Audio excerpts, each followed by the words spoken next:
हयथ' दिनै स्कुल दंबा बे घटनाया जानाय नङामोन सार आंनि मिथिनायाव साननायाव आरो दा एसेनोसै सार थेंक इउ। खुलुमबाय बयखौबो फिन खनसे गोदान भिडिअ बरायबाय। लोगोफोर बे समाव नोंथांमोननि गेजेराव मोनसे जोबोद गिख्रंथाव आरो दुखुनांथाव आपडेट लानानै फैदों। थारैनो नोंथांमोना निउसनि गेजेरजों गोबाङानो नुबाय जानांगौ बा सोरबा नुवाखैब्ला नोंथांमोना नैबे भिडिअखौ जोबजासिम नायलां। सासे सिबिसुला नार्जारि होननाय बर' सेंग्राया गावनि आंगो जोनोमगिरि बिफा गावनि असे बिफाखौनो खास्रि बास्रि रुवाजों दानथारदों आरो। दा नोंथांमोना भिडिअखौ जोबजासिम नायलां गासैबो बाथ्राखौ आं नोंथांमोननो फोरमायजोबगोन। दा लोगोफोर नैबे जाथाया जोबोर दुखु गोनां। गावनि असे फिसाज्लायानो बिफाखौ खास्रि बिस्रि रुवाजोंनो दानथारदों। ओरैबायदि सोमोनांथाव आरो। सिबिसुला नार्जारि होननाय सासे सेंग्राया नैबे सावगारियाव नुनाय सेंग्रायानो। दा बिथाङा मिथिनाय बायदिब्ला एसे बेरामबो दंमोननो।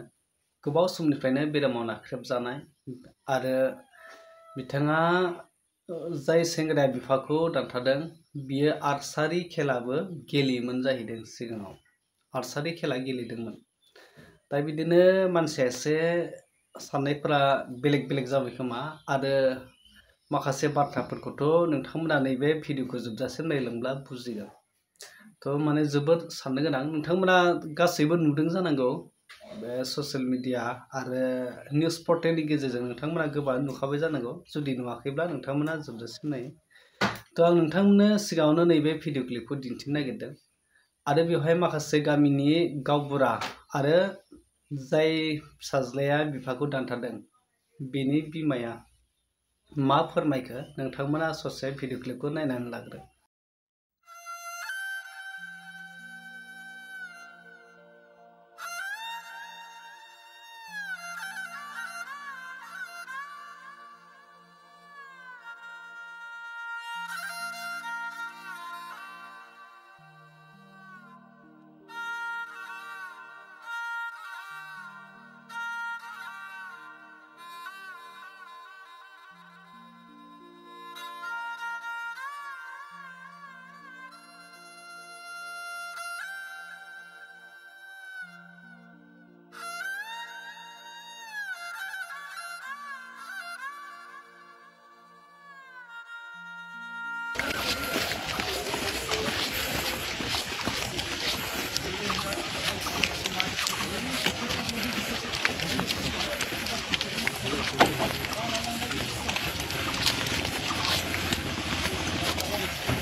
आं फाख्रिगुरि गामिनि गावबुरा दुर्गाराम नार्जारि। आंबो थारमाने बे घटनाखौ इसिबां मिथिया। खबर मोननायनि थाखाय आङो गामिनि गावबुरा हिसाबै फैनाय जादों। जास्ट खालामनाय जादों। दा पुलिस फैबाय। थ' नेक्स्ट फिसाला जिखिनि दायनिगिरि बेखौ लांबाय पुलिसा फैनानै। दा जों रायजोनि बाय बाहागिफोर जयैनो दङ। ओमफ्राय बिफायाथ' सादा सिदा मानसि बिनि बिफाया जों मिथिगौ उन्दैनिफ्राय जों ज' थालायनाय एखे गामिनि मानसि। दा गेजेर खल'आव दिनैहाय मा जादों जों मिथिया। हयथ' बिनि फिसालाया उन्दै समाव हयथ' ड्राग्स लादोंमोन जायनि थाखाय बियो न'निफ्रायबो बारा ओंखारामोन। बेनिफ्राय बियो 2015 बा 14सोआव बियो ओंखारलांनानै बियो सायाव हाबहैदों। सायाव मोजां पजिसन फैदोंमोन बेस्रा आर्सारियाव। दा बिनि गेजेराव बियो बेखौबो गारनानै बियो न'आव थादों। थायै थानानै बिदिनो एसे एनै खामानि दामानि मावोमोन बेस्रा बिफाखौ हेल्प खालामो। दा जों मिथिनायाव आरो नुनायाव। ओमफ्राय दाथ' नों आंनाव बारा थांलाबाया बे गथ'आ न'आवनो थाबाय थायो आरो बाहेरायावबो ओंखारलाबायला बेबायदि जालांदों। एबनर्मेल टाइप जालांदों आरो। दा ओमफ्राय बिसोर गावलिया एसे ट्रिटमेन्ट लाबाय थादोंमोन। झारुआ बिदिनो बायदिसिना मोजां खालामनो हायो खोमा। हयथ' मोजां जायाखैबो जानो हागौ बा जाबोबायबो जानो हागौमोन। बा दिनै बे 2टा 2:30 समाव मा गोसो जाखो। बिफायाथ' उन्दुनानैसो दङमोन। जेबो दावराव खोनायाखै होनाखै न'नि गावनि बिमा असेयानो खोन्थायाखै। बियो मोसौ लायनो थांनाय समावनो बियो अलरेडि बे खामानिखौ मावनानै दोनबाय। औ बे न'नि रुवाखौ बै न'आव दं नामा लायनानै बेजों देनानै ओमफ्राय प्लास गोदोनायाव दानदों नामा मोनसे बे उन्दुनानै दंमोन बेस्रा औ मोनसे थैबाय दा बेनोसै आरोखि बेस्रा बे दानि सामार भेकेसन बे स्कुलावबो थांनो हाया बन्द'नि थाखाय बे न'आव दंमोन बे जायो 4 ग्रेडआव मावो एसे सुखिदारसो दा बेस्रा अब्लाबो मोजाङैनो दंमोन मोजाङै थांना दंमोन हारसिंल' गथ'मोन अन्थाव बाथाव जोंनो मोजां मोनो दा जोंजों रायलायो थांलाय फैलाय बिराद मोजांमोन दा बिदि हठात जाबाय आंनि शक जादों आरोखि खोनानानै हाब मारै बिदि जाखो आं माने बिदि माबा दे आरोखि ओमफ्राय लास्टलि दिनै खोनाबाय खोनानाय लोगो लोगो जों फैबाय नायफैबाय फिसालाखौ जनानै दं दा गथ'आ ड्राग्स बाहायमोन बेनो दासिमबो आन्दोआव बाहायबाय जानांगौ जानांगौ माने हयथ' हायाबो जानो हागौमोन दा माने बिफायाबो अन्थाव बाथाव ओरै हारसिं मानसिना ओरैबो न'नि प्रपार्टि नायनो हाया बे प्लास बे स्कुल डिउटि थाबाय थांबाय फैबाय हयथ' दिनै स्कुल दंबा बे घटनाया जानाय नङामोन सार आंनि मिथिनायाव साननायाव आरो दा एसेनोसै थेंक इउ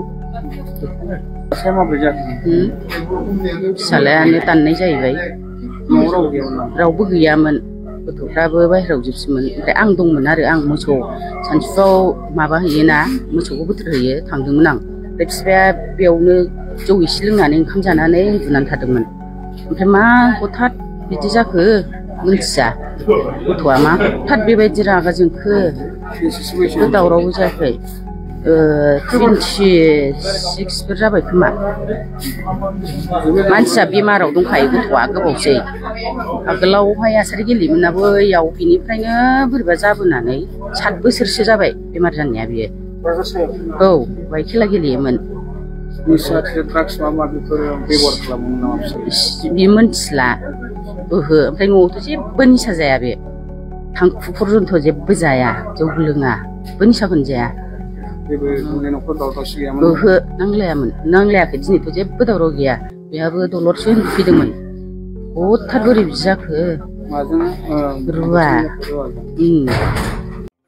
थारैनो नोंथांमोना नुबाय जाथायखौ माबायदि जानाय गासैबो नोंथांमोना क्लियारलि बुजिखाबाय जानांगौ थ' नोंथांमोना गोबां सोंहरो बबे जायगानि बबे गामिनि थ' आं गामिखौबो खोन्थाहरनो जिल्लाखौबो थ' बे जाथायानो जादों क'क्राझार जिल्ला देबोरगाव फाख्रिगुरि गामियाव बे जाथाया गिलु बालु जानाय जाथायानो जादों आरो थ' जोबोद सोमोनांथाव नङासै होमबा लोगोफोर थ' जोंनि माखासे सेंग्राफ्रा बेफोरबायदिनो गोबांथार माखासे समाव जाथायफोरखौ खालामो दा एक्सुवेलि मिथिनायाव जाय सेंग्राया गावनि बिफाखौनो बुथारदों बियो सासे एडिक्टेड जालांहांबायमोन आरो दा एडिक्सन बिदि ड्राग्स एडिक्टेड जानाय बायदि बिदि जाबायमोन दा बेफोरबायदि जानाय मानसिया माने आनकन्ट्रल जायो गोबां सेंग्राफोरखौनो बेफोरबायदि नुयो जाय मानसिया बेफोरबायदि गाज्रि बेसादखौ ड्राग्स इउज खालामो बा गाज्रि माने फेनाय बांद्राय इउज खालामो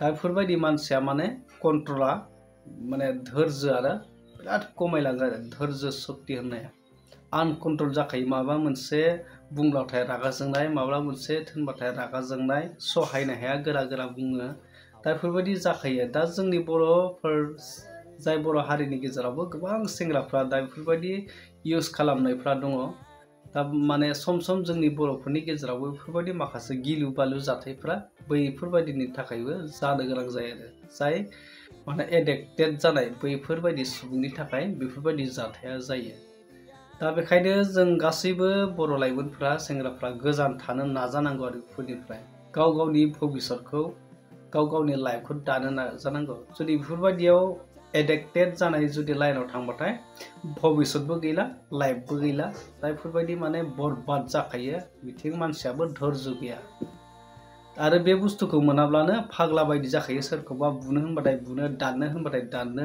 दा बेफोरबायदि जाहैयो आरो एडिक्टेड जानाय मानसिया दा बेफोरबायदि जाहैबाय नैबे सेंग्रायाबो जाय गावनि बिफाखौ बुथारबाय दा बेफोरबायदि माने गोबां गिलु बालु आरो साननो गोनां आरो जोंनि बर'नि गेजेरावबो सम सम बेफोरबायदि माखासे मुगैथाव आरो गोबां माने दुखु गोनां जाथायफ्रा जानाया गोबां माने साननो गोनां आरो थ' बेनिखायनो आं नोंथांमोननि सिगाङाव गासै बाथ्राफोरखौ नोंथांमोनाथ' बुजिखाबायानोसै भिडिअनि गेजेरजोंनो भिडिअ क्लिपनि गेजेरजों बेखायनो आं नोंथांमोननि सिगाङाव बांद्राय बाथ्रा बुंनो सानाखै दा नोंथांमोना नैबे जाथायनि सायाव मा फोरमायनो सानो कमेन्ट सेक्सनाव थांनानै कमेन्ट खालामना फोरमायदो लोगोफोर दा नेक्स्ट आपडेटआव लोगो मोनसिगोन टाटा बाय बाय